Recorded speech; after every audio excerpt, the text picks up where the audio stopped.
James Combe, the guy on the bike. And we're down in Chelsea, and we're going to run into Twyman Reed Gallery and look at an exhibition by one of William Berg's favorite sons, Bill Jensen. Well, the show is packed. Bill is held in very high regard here in New York and has been for quite a few years. He also teaches at the Studio School and some other places. This is titled Auhan, Hungry Ghosts. 32 by 28 inches, oil on linen. Now, I was talking to Bill and Margaret, his wife, Margaret Luchek, a couple of weeks ago, and Margaret said I was going to be shocked when I saw the show because Bill has really changed up his style a lot. It's titled Oracle's Bones 1, 2009-2010. And I can see that Bill has gotten quite austere. This is almost monochromatic here. Well, this is something I've never seen. This is maybe the largest Bill Jensen painting I have ever seen.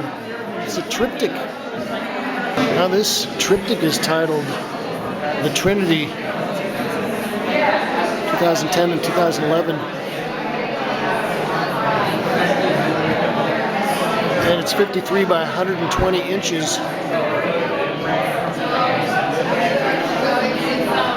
Now, Bill is also kind of an alchemist, especially with his pigments, and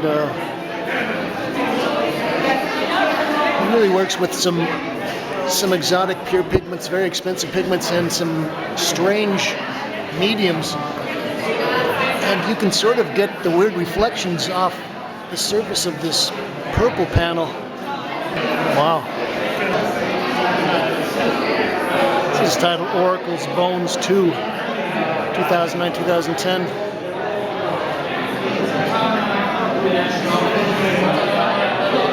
And I think along with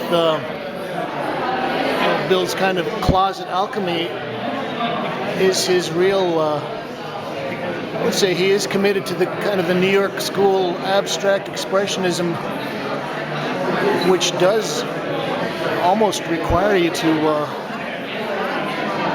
use the accident, the uncontrolled incident.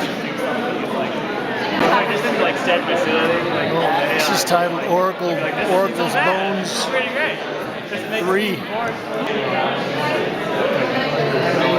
This is 20 by 28. Almost makes me think of a Fontana, maybe. Now we're coming into the main gallery here. Oh geez, they've got several triptychs in this room. It's late for the opening, but there's still a pretty big swarm of people here.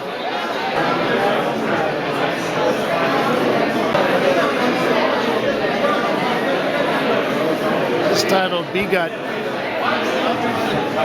This is another good example of kind of the weird effects that Bill gets with his pigments and solvents and strange mixtures and techniques.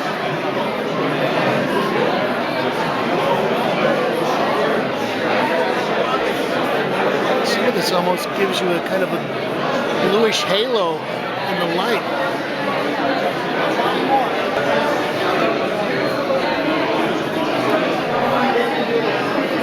This piece is titled Dogon. And although this looks a lot more like the kind of Bill Jensen painting that I would expect to see, it still has got a much more limited palette. I remember his show that he had here, I guess it's been 3 or 4 years ago, he had a lot of almost electric reds and blues. Let's see, we've got some blotting. I think he also rinses some of his strokes off.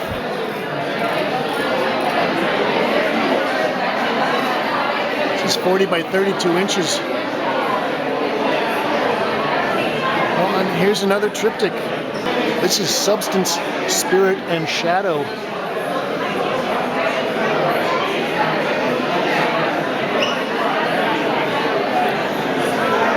And I would be interested to talk to Bill and find out what it is that sort of made him get into a more somber, kind of a reductive mood with this latest body of work.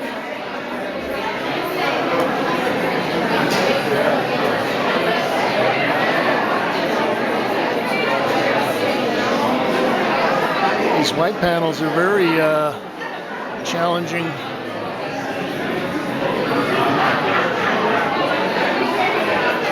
Oh, I can hear Rich Tiemperio's laugh.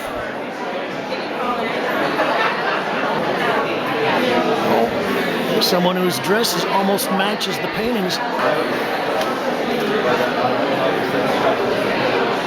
I don't think there are too many other painters that I know of that could get away with these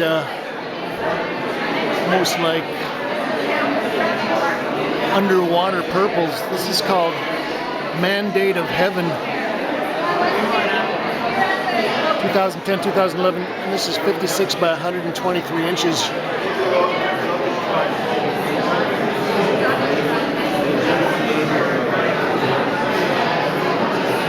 I remember Chris Martin and Bill were talking about the strange properties of dioxazine purple. I don't know how many of you are painters out there, but dioxazine purple is a pretty strong pigment. It's titled Shadow Warrior. It almost looks like he set his coffee cup down on this. It's the character of the top of a work table, maybe.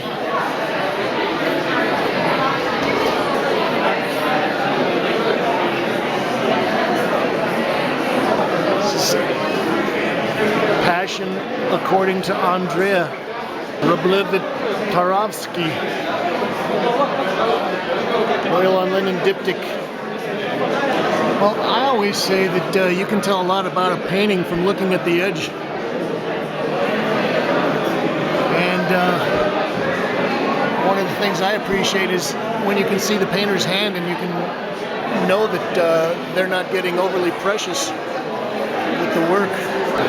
Now, in a couple of these other pieces, he's referred to these as bones, and the titles have kind of most religious notations. I wonder if this is related to some kind of a reliquary or something. A shot of rusty orange.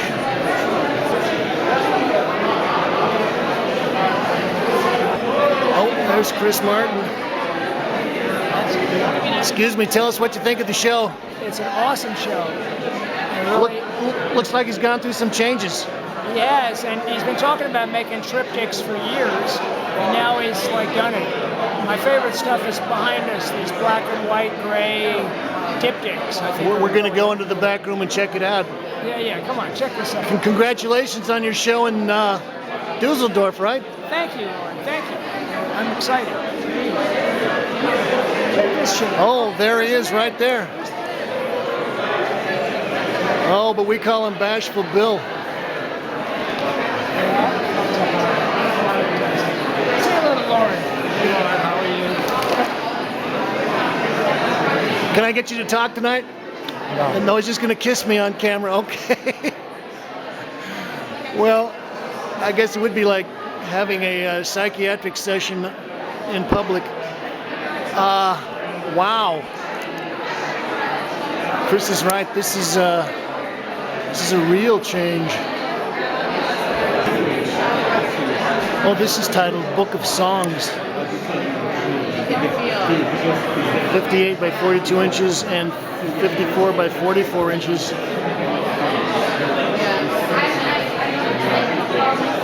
going to have to think about this for a while. This kind of branch-like form does recall some of his earlier paintings from the mid to late 70s. But this reduction of his palette, almost just black and whites, well, I guess a lot of grays, but also the kind of the thinness and directness of the paint is bracing.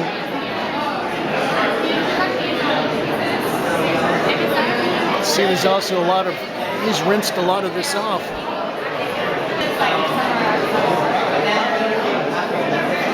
It's titled Book of Songs 3.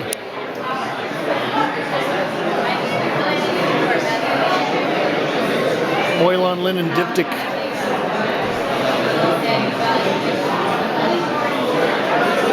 You know, in a certain way, these almost have the feeling of a charcoal drawing, a smudgy charcoal drawing.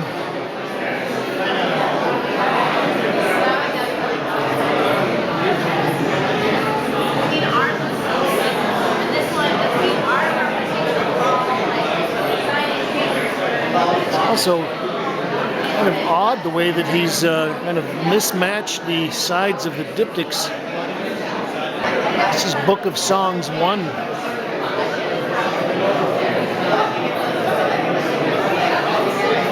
And just the slight changes in tone values is interesting, but it's just slightly mismatched height-wise.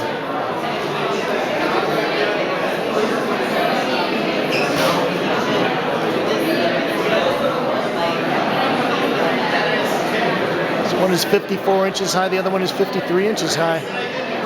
He's really messing with my mind here.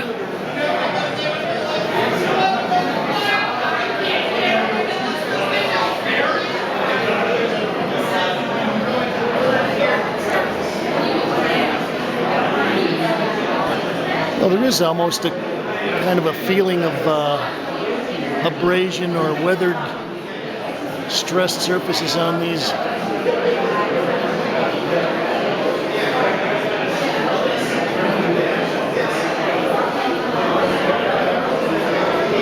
So this is James Calm reporting on